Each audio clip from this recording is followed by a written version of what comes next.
É o seguinte, galera, hoje veremos aqui um vídeo simplesmente bizarro. É isso aí, o canal da Mario lançou esse vídeo aqui, ó. O Sasori era bizarro. E eu acho que o Sasori é um ninja que merece mais destaque, ele é muito maneiro. Então bora ver essa parada aqui, já deixei meu like, deixa o seu. Ninguém nunca conseguiu prever minhas armas escondidas de ataque assim. Você deve estar se perguntando como eu consigo prever cada ataque. Essa luta aqui eu tinha um mínimo de esperança no Kankuro, tá? Pelo menos alguma coisa dele fazer de legal, mas só soube apanhar e chorar. Suas marionetes vão fazer corvo, formiga negra, salamandra. A resposta é bem simples. Quem as criou fui eu.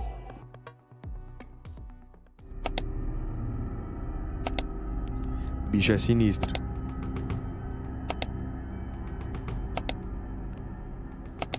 Da hora, hein, esse estilo do vídeo. O Naruto clássico, na minha humilde opinião, cara, é um dos animes mais bizarros que eu já vi. Embora temos vários personagens que representam algo bom na obra, sempre tivemos personagens que nos causavam medo. Seja o Orochimaru com suas experiências malucas, Kakuzu com seus inúmeros corações, ou até o Gaara que parecia um monstro em pessoa. Cada um desses personagens causava desconforto no público. Porém, na minha humilde opinião, cara, nenhum desses causavam tanto medo e pavor quanto o Sasori. Caraca, você tinha mais medo do Sasori do que do próprio Orochimaru e do Gaara? Interessante. Quando o Sasori apareceu pela primeira vez, a sensação que dava era mais ou menos... Mano, o que é isso? Toda aquela armadura grotesca e intimidadora sempre me causava calafrios. O formato que ele ficava, né? Era como se, sei lá, velho. Eu acredito que o Kishimoto criou o Sasori já com a intenção de assustar, tá ligado? Hoje vamos falar um pouco sobre as bizarrices do Sasori. Nossa, e sabe o que é sinistro aqui que eu acabei de perceber? O Sasori já Porque, com tipo a intenção assim, de ó, assustar. calma aí, cadê? Ó, se liga. O Kankuro tá nessa treta aqui Era como pra defender o Gaara. O Gaara que já tá aqui, né? Já tá rendido pelo Deidara, é isso? Ou não? Não, também, não sei. se, sei lá, velho. Eu acredito que o Kishimoto criou o Sasori Não, é antes, pô, não é? já com a intenção de assustar, tá ligado? Hoje vamos falar um pouco sobre as bizarrices do Sasori. E talvez até fazer uma reflexão, cara. Então já pega um café aí e seja muito bem-vindo a mais um vídeo.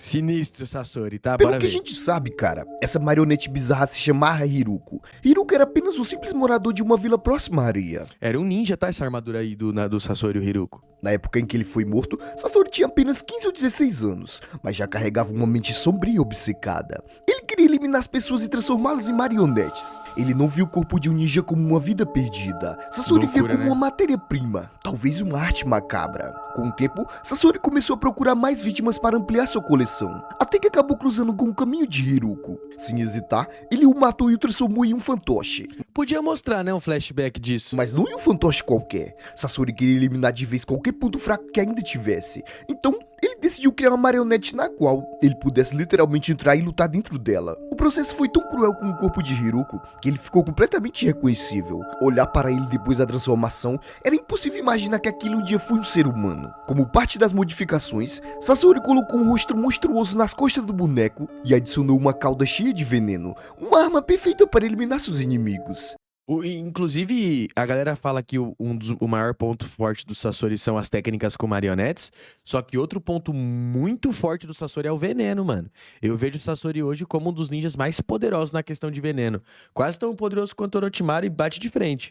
E dando mais uma explicação para vocês entenderem bem essa armadura bizarra, no anime essa armadura é apresentada como um fantoche humano, uma criação feita a partir do corpo de um shinobi antigo. Esse cara só continua vivo entre aspas porque Sasori o transformou depois de sua morte, ou seja, ele é nada mais do que um cadáver. Esse fantoche foi o 11º que o Sasori construiu e era usado tanto como uma arma quanto como uma espécie de armadura. A ideia por trás dessa criação bizarra era simples: eliminar a maior fraqueza de um marionetista. Quando o mestre das marionetes está em combate, seu corpo fica totalmente vulnerável. Verdade. A ideia de Sasori com essa armadura era que ele pudesse lutar sem sair de dentro dela, o que até o protegia em certos momentos.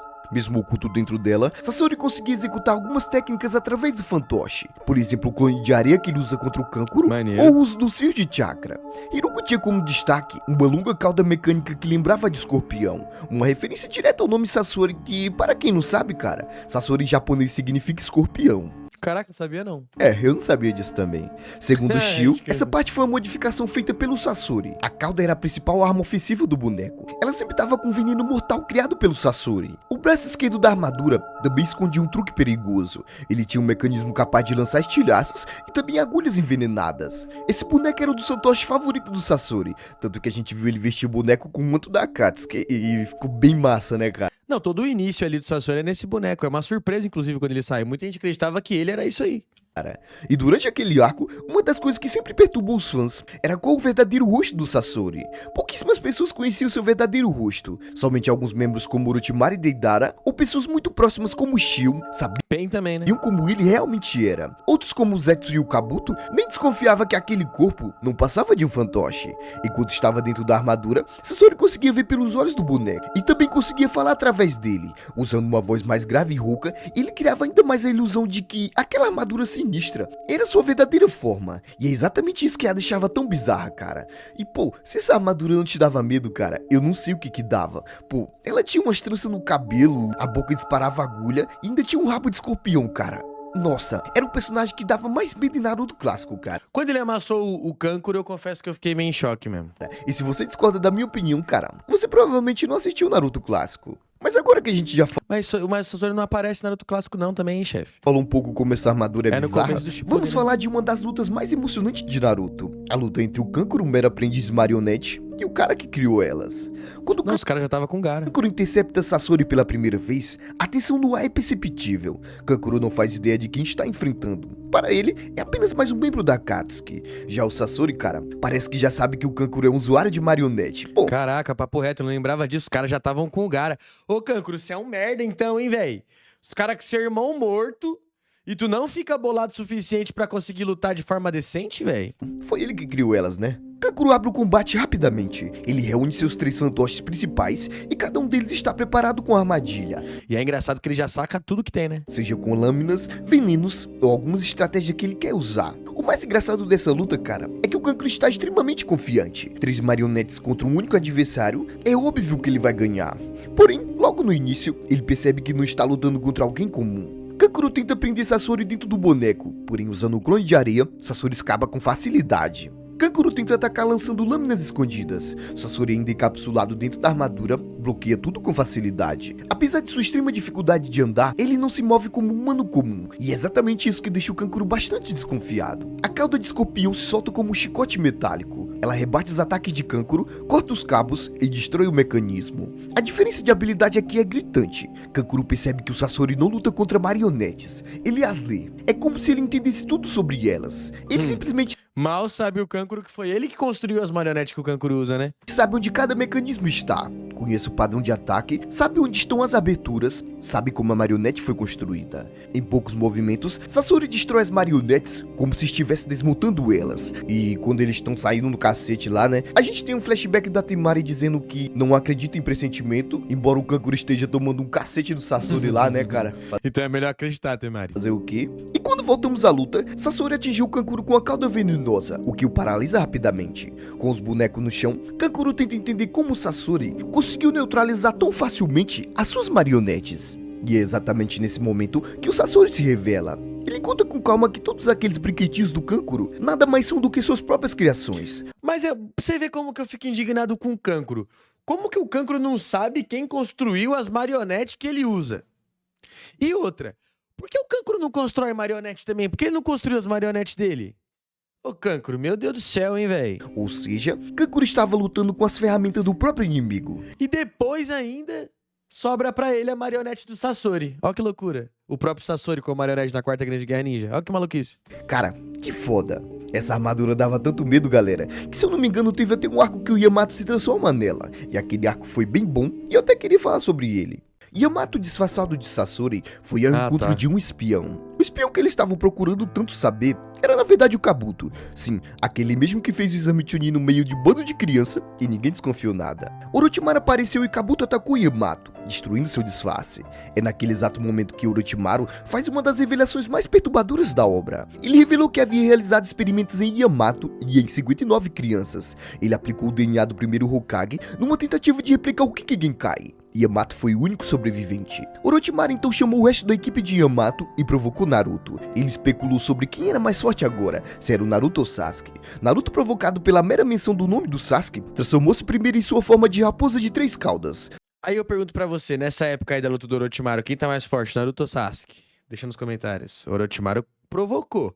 Logo em seguida, ele transformou na 4 caudas. Então é revelado que, durante um salto temporal enquanto treinava com Jiraiya, Naruto entrou nesse estado devido a alguma frustração. O Naruto, enfurecido em um estado de fúria, quase mata o Jiraiya. O chakra da raposa de 9 caudas é tão intenso que, simultaneamente, queima a pele do usuário. Isso acelera drasticamente a divisão celular e diminui a expectativa de vida do Naruto. Ah, é, né? Antes de morrer, o Sasori falou que tinha um encontro com o Orochimaru, né? Tipo assim, ó, vou falar então pra vocês aí, vai. Ó, vou encontrar o Orochimaru. Não é Mas, assim? voltando ao Sasori, apesar de sua aparência grotesca e sua forma verdadeira que não tem nada a ver com aquela armadura, Sasori carrega uma das histórias mais tristes de Naruto. verdade. Entre todos os vilões e personagens que eu já vi, os únicos personagens que me fizeram derramar lágrimas, cara, foram apenas o Barba Branca de One Piece e o Sasori de Naruto. Caraca. Talvez esse seja Esse cara é fã do Sasori mesmo, hein? o real motivo de eu fazer esse vídeo. O analista também gosta muito do Sasori. O corpo desta marionete não consegue sentir dor. E continuar me Então por que tá sangrando na boca ali, né? batendo. A única coisa que ficará machucada é a sua mão. Mesmo que fosse um parente. Se minha própria avó morresse aqui, eu não sentiria nada. Meu coração é como este corpo vazio. Caralho. Quando Sasori ainda era um garoto, sua vida desmoronou de uma forma cruel. Seus pais foram mortos por Sakumo Hatake e ele acabou ficando sozinho do mundo, Loucura, né? Vocês sabiam dessa? Que os pais do Sasori foram mortos pelo pai do Kakashi? tendo apenas a avó Shio para cuidar dele. Shio decidiu ensinar Sasori sobre a arte das marionetes. Ele começou a criar bonecos quando tinha apenas 5 anos, e em sua solidão, chegou a fazer marionetes que imitavam os próprios pais, uma tentativa desesperada de preencher o vazio. E cara, eu não sei se é porque eu tive um mau relacionamento com meu pai, e também não tive mãe que eu me identifiquei com Sasori, mas pô, essa cena aqui em específico, cara, ela mexeu muito comigo. Ver o Sasori criança tendo os 2 pais ali do lado dele em forma de marionete, cara, nossa cara, é muito triste. Dá pra ver o quão vazio aquela criança se sentia, o quanto de falta ele sentia dos pais, cara. E pô, nossa, o Kishimoto tocou muito no meu coração nessa Caraca. parte, cara. Essa parte em si mexeu muito comigo, cara. Se ela mexeu contigo também, deixa aí nos comentários. Comenta aí, papo reto, lamentável. Porém, por serem apenas bonecos sem vida, Sasori logo perdeu o interesse neles. Mais tarde, essas marionetes acabariam ficando com a Shio.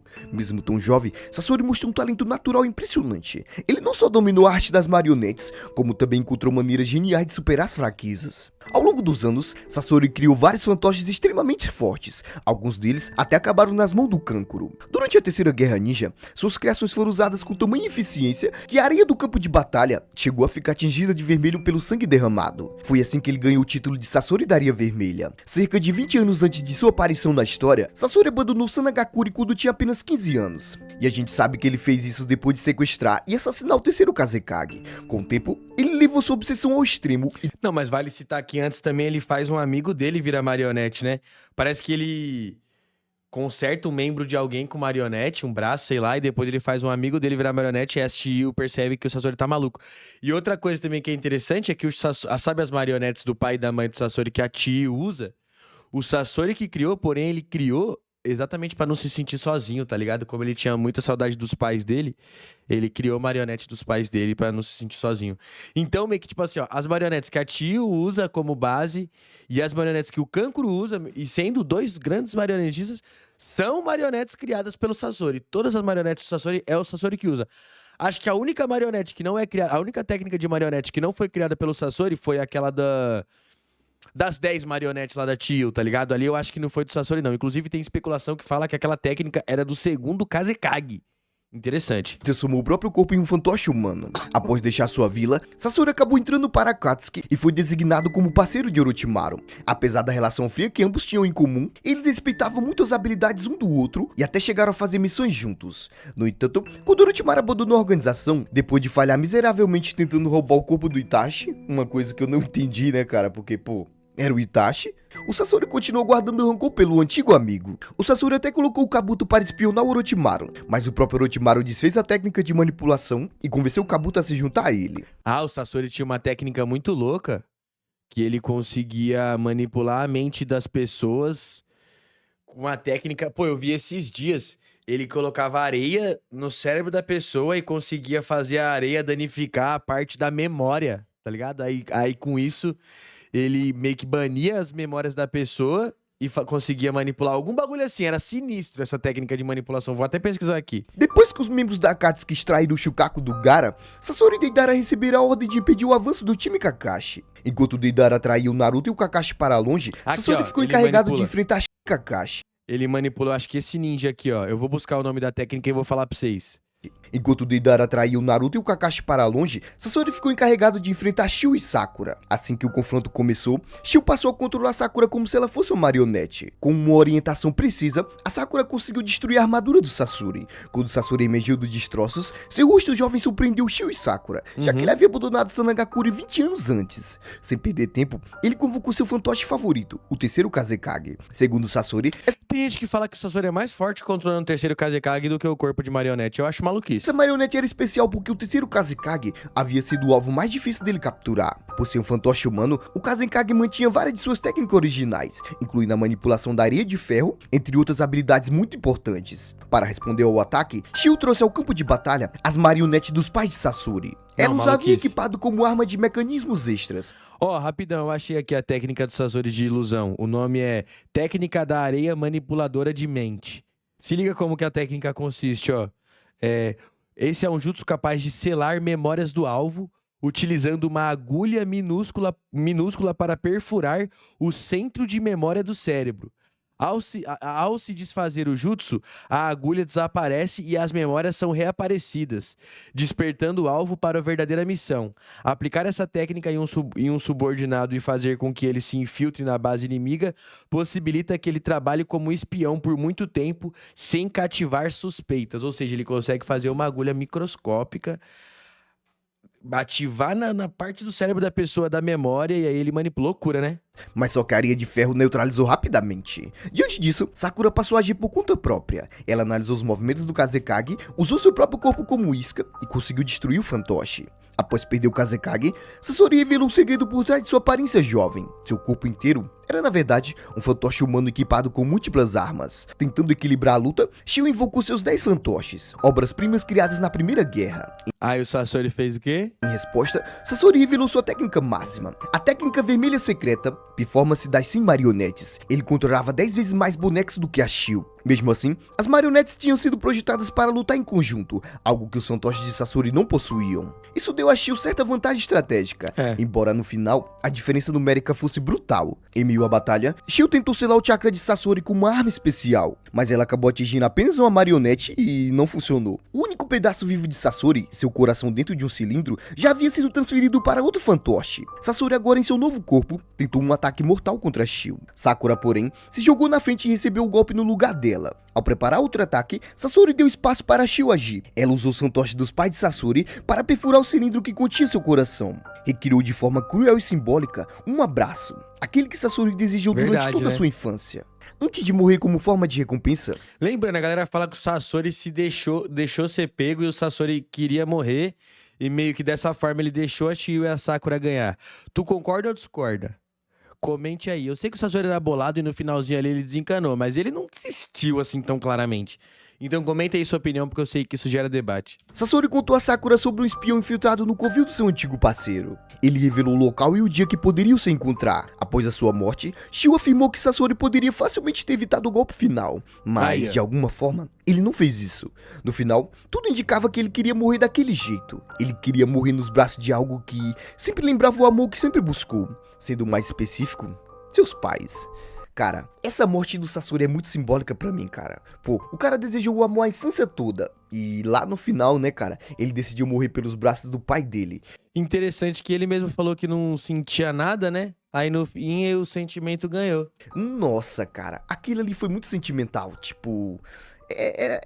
Nossa, cara, é um dos momentos mais emocionantes de Naruto Shippuden pra mim, tá ligado? Quando ele tá enfrentando a avó dele e a Sakura, a gente percebe que ele, tipo, tá segurando, tá ligado? Ele não tá indo com força total. E tanto que a Shio até falou, né, que ele poderia facilmente ter desviado do ataque. Porém, ele não fez isso, cara. Nossa, muito... Pô, vou te falar, o Sasori pode ter 100 marionetes, mas a estética dessas 10 marionetes da Tio lutando é mais da hora, tá ligado? Sentimental. É isso que Naruto faz com a gente, né, cara? Através dos personagens, eles conseguem se conectar com o público, né? Eu possivelmente, me conectei muito com o Sasori.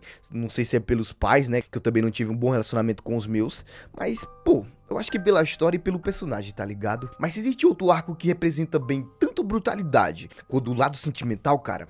Esse arco é o arco dos Zabuza. Todo fã de Naruto, assim como eu, tem um arco que marcou toda a sua jornada. Sabe aquele momento que você percebeu que Naruto não era só luta e poder? Bom, pra mim, esse momento aconteceu no arco do País das Ondas. Pode parecer cedo demais. Afinal, é a primeira grande missão do time 7. Mas, na minha humilde opinião, cara, é justamente isso que torna esse arco tão emblemático. Em apenas 30 capítulos, a história mergulha em temas que vão acompanhar Naruto até o final. Ela, aos poucos, nos revela a verdadeira face do mundo shinobi. Um mundo cruel, repleto de dor, corrupção e escolhas difíceis. É nesse arco Logo no comecinho você já percebe que o anime é profundo. Inclusive, comenta aí qual foi o arco que mais te pegou. Eu acho que o arco que mais me pegou foi, pelo menos a luta, assim, foi Itachi contra Sasuke. Principalmente o finalzinho, que o Itachi finalmente fala, porra, é nóis, Sasuke. os personagens E também quando o Itachi Edo Tensei lá no final, que ele fala que ele ama o Sasuke lá e, pô, chorei ali. também nós. Mas o momento que eu mais chorei disparado em Naruto, comenta aí, inclusive, qual momento você mais chorou. Só que o momento que eu mais chorei, eu já falei isso aqui algumas vezes, foi quando a Kushina Uzumaki começa, antes de morrer, dá alguns conselhos pro Naruto, tipo, faça amiguinho, seja educado, tome banho todo dia, os bagulho assim, ali me pegou, tá? Deixamos para trás toda a história infantil de Naruto e encaramos realmente o peso real de ser um ninja. Tudo começa de fato logo naquela cena que o time 7 vai ao escritório do Hokage e está em busca de uma missão. É ali que Tazuna entra na história e, sem quase perceber, nos introduz ao universo muito maior. Nesse momento, ficamos sabendo dos 5 grandes territórios shinobi e compreendemos que os ninjas não são apenas guerreiros. Cada um deles são peças de extrema importância em seu país. Mais do que isso, esse arco já estabelece uma questão central: o que significa ser um shinobi. A primeira batalha do time 7 é contra ninjas caçadores, homens dispostos a sacrificar tudo apenas para cumprir sua missão. Logo em seguida, ele se depara com Zabuza Momoshi, cuja presença dele já transmite violência e crueldade. Essa calça dos Zabuza é engraçada, né?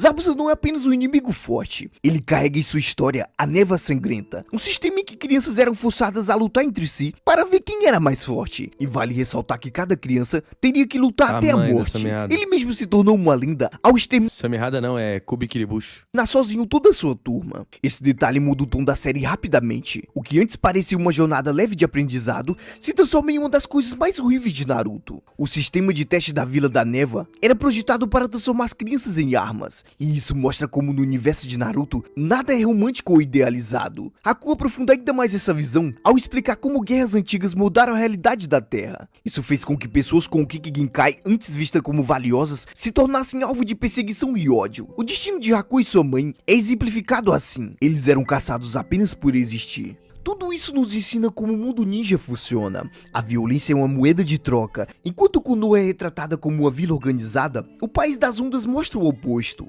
pobreza, fome, desemprego e violência. Ninjas caem em desgraças e viram mercenários, enquanto bandidos locais prosperam. E mesmo sem revelar tudo de imediato, a obra planta pistas sobre a corrupção da névoa, a manipulação do quarto Mizukage ou os experimentos com o Jijuriki, por exemplo. A aparição de Haku como caçador de ninjas acrescenta ainda mais profundidade. Aprendemos que seu papel era eliminar criminosos e, sobretudo, impedir que informações preciosas como o Kiki Genkai ou substâncias usadas em combate caíssem em mãos inimigas. Essa realidade deixa claro quanto aquele mundo é totalmente baseado na desconfiança. Entre nações não existe amizade, eles querem apenas ficarem mais fortes do que os outros. A filosofia shinobi é bem cruel. O ninja deve silenciar suas emoções e colocar a missão acima de tudo. Você deve eliminar o próprio coração com a própria lâmina. Assim como Haku diz, esse é o lema para transformar as crianças em ferramentas. Para Tazuna, essa condição de vida é insuportável, e Kakashi, com a visão diferenciada de priorizar os companheiros, ainda é parte desse sistema. O resultado de todo esse arco é um conflito interno. Os shinobi são seres humanos forçados a abrir mão de si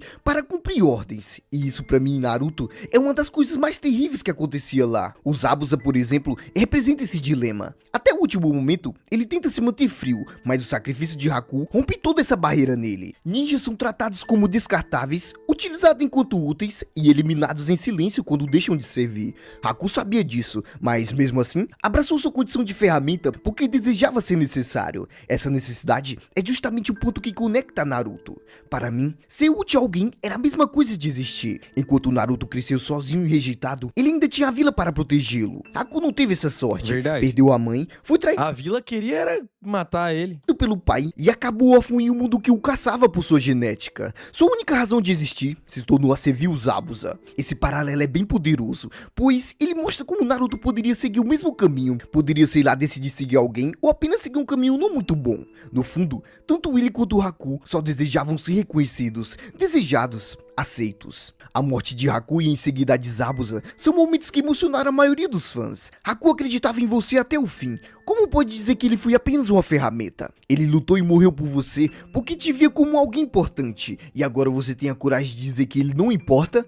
Um dos primeiros discursos no Jutsu do Naruto aí, muito bem sucedido. Por mais que o Zabuza afirmasse que não se portava com o Haku, a gente sabe que no fundo ele se portava. A minha opinião é que o Zabuza tinha sofrido tanto na infância que não queria demonstrar sentimentos por alguém. Não, quase todo ninja passou por isso. Ele fez aquele tipo de comentário. O arco ainda traz outra mensagem: a importância dos laços. Inari, com a história de seu pai que sacrificou a vida para proteger o que amava, ensina Naruto que o verdadeiro poder nasce daquilo que você se recusa a perder. O Haku, por exemplo, repete a mesma lição. Quando alguém luta para proteger algo precioso, pode alcançar forças inimagináveis. Essa ideia guia Naruto em toda a sua trajetória. Do momento em que ele desperta o chakra da 9 caudas para proteger o Sasuke, até por exemplo a luta contra o Pain. Sasuke, por sua vez, também é profundamente marcado nesse arco. Quando arrisca a vida para proteger o Naruto, ele se torna a pessoa mais preciosa para o protagonista. É ali que é despertado um sentimento que carrega Naruto até o final. O vínculo entre os dois nasce aqui, nesse sacrifício. Isso explica a determinação do Naruto em sempre querer salvar o Sasuke. Para Sasuke, o amor e a dor dos laços se torna uma coisa